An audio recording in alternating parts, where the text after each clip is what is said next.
وداعيا إلى الله بإذنه وسراجا منيرا আজকে আমি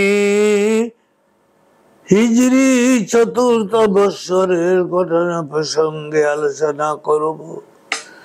আশা করি যারা আমার ইউটিউব চ্যানেল সিরাজাম মুনিরা দেখেন সকলকে লক্ষ্য করে আমি এখন আরম্ভ করলাম। বিসমিল্লাহির রহমানির রহিম। হিজরি চতুর্থ বৎসরের ঘটনা প্রসঙ্গে শুনুন। এই বৎসরের প্রথম দিকে বনু আসাদ নামে একটি পৌত্তলিক গোত্র মুসলমানদের বিরুদ্ধে মদিনা আক্রমণের আয়োজন করল। তাদের মধ্য হতে এক ব্যক্তি নবী করিম সাল্লাল্লাহু আলাইহি সাল্লামকে ঘটনার সংবাদ পৌঁছালো।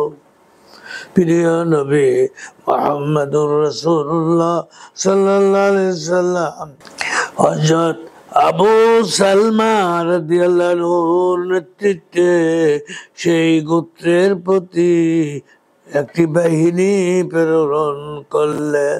ফলে শত্রুরা পলায়ন করতে বাধ্য হয়। আখিরু দাওয়ানা আনিল হামদুলিল্লাহি রাব্বিল আলামিন।